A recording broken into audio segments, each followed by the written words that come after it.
وهيدا صوت اللي بيرتي هادئة جدا.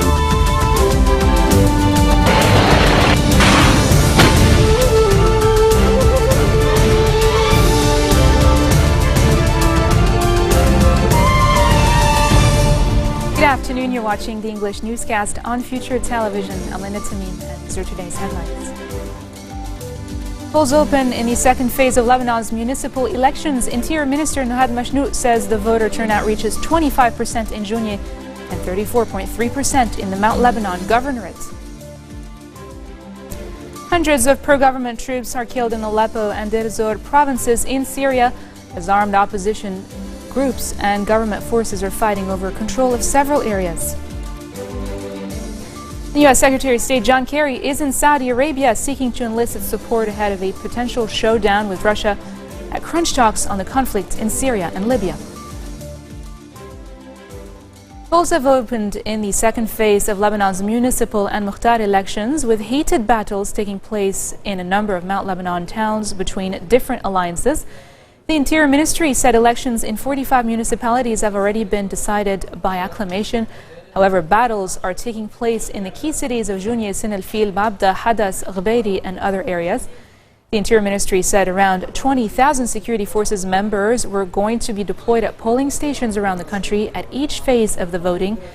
Interior Minister Nahad Mashnout said the security situation was completely under control and that his ministry had solved all issues that marred last week's elections, including vote buying. Similar elections are planned for the South Lebanon and Nabatea governorates on May 22nd and the North Lebanon and Akkad governorates on May 29th. Supporters of Lebanon's two main Shiite parties traded punches at a Mount Lebanon polling station during the municipal elections this morning, prompting authorities to halt the vote. Amal movement and Hezbollah supporters, which are allies in the March 8 political camp, back separate lists in the Jbeil district town of Af'a. TV footage showed a fistfight erupt between people wearing green caps and others wearing yellow caps. The army fired into the air to disperse them. The Amal movement later released a statement denying any involvement in the incident, saying the fight was a family-related matter. A hand grenade was discovered at a polling station in the city of Shheim in the Shuf district this morning. The grenade, which was not set to take off, was discovered at the entrance of a school. Security forces and forensic investigators arrived at the scene and removed the explosive. The polling station has since opened without incident. Head of the Keta'ib Party MP Sami Jmail emphasized the importance of the municipal elections and catering to the needs of the people, saying his party chose not to join political alliances. After casting his vote, he said his party did not have any political alignments in the polls. There's no room in the municipalities for political interest, he said.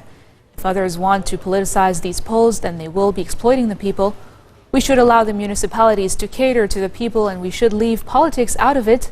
We want to prove that the elections can be held in a peaceful manner. These polls are for the people, and I call on all Lebanese to head to the elections to prove that they yearn for democracy. End of quote.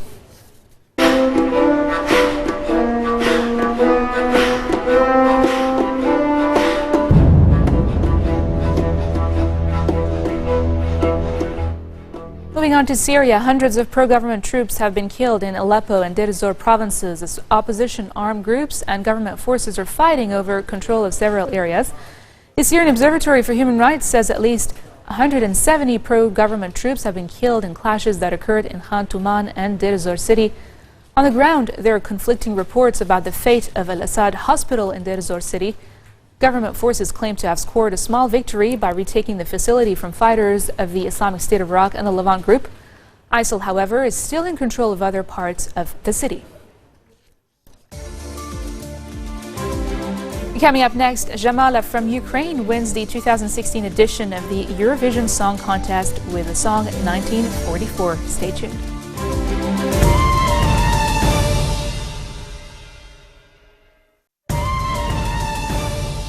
Welcome back. You're watching the English newscast. U.S. Secretary of State John Kerry is in Saudi Arabia seeking to enlist its support ahead of a potential showdown with Russia at crunch talks on the conflicts in Syria and Libya.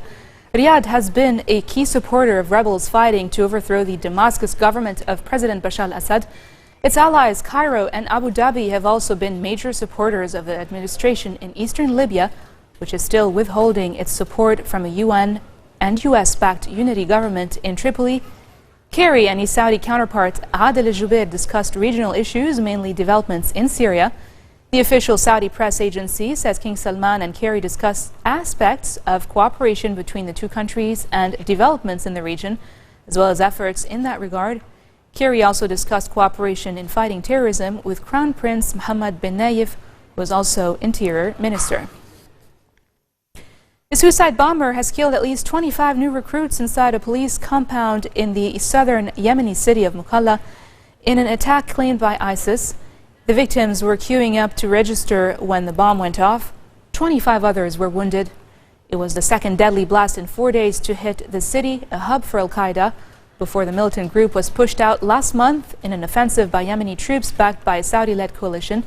In a message on its online news agency, Amaq, ISIS said today's attacker was a martyrdom seeker who had detonated his explosive belt. It said around 40 died in the attack.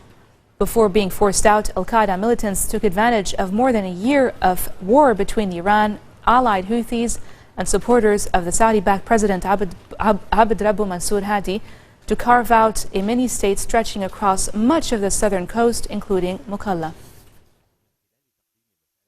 Bomb attacks claimed by ISIS against a state-run cooking gas factory in Baghdad's northern outskirts have killed at least 11 people in Iraq, including policemen, and wounded 21 others.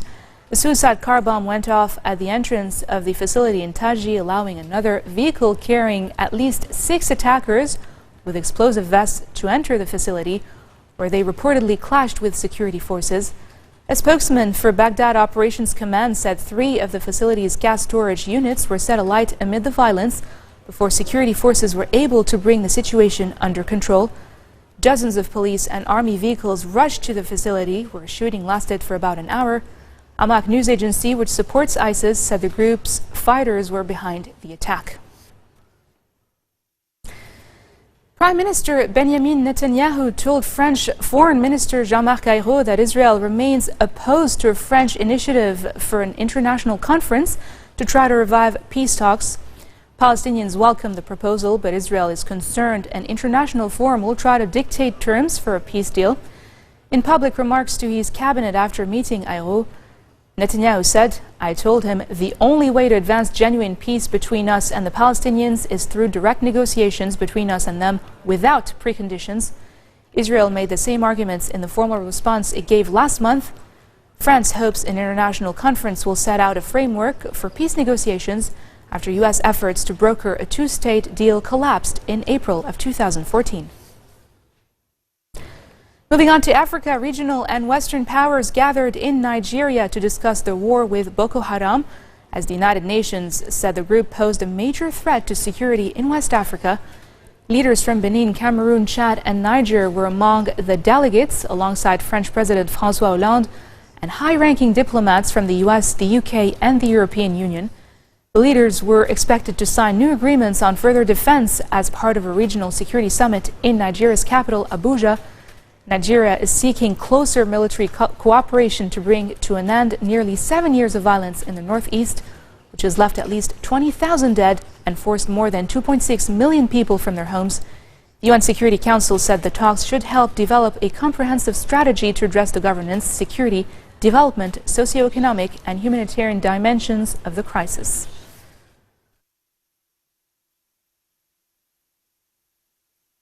The growing cooperation between Daesh in the Middle East and Boko Haram in this region is a growing threat. As Daesh faces increasing pressure in its heartland in Syria from the international coalition, there is the real risk that it increases its efforts in support of Boko Haram here in Nigeria and across the wider region. And the UK will continue its support to Nigeria, with tens of millions of pounds of counter-terrorist and counter-extremist resource, including our military training mission over the next few years.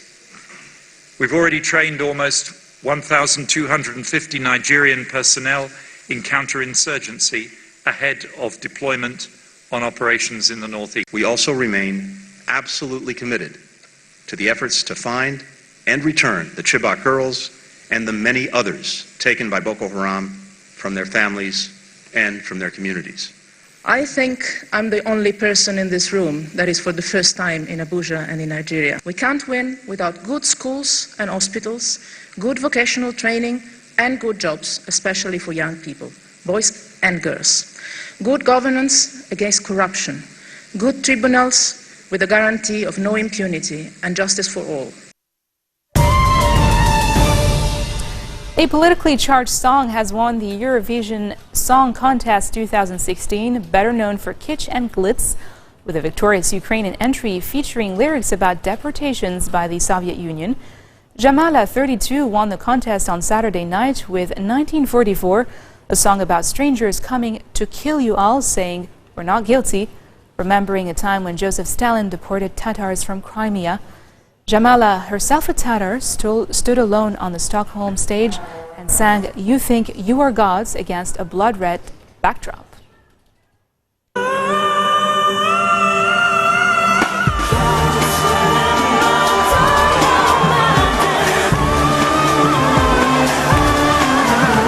I'm happy. Of course, I'm so happy. Yeah.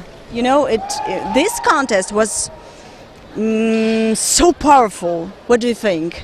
I think it was the best one. No, it was so great to win in this year.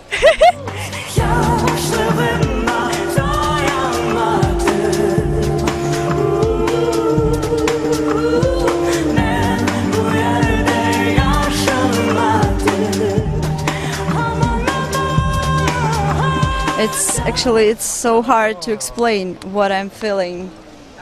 It's an honor and at the same time sad, at the same time the big responsibility for this award.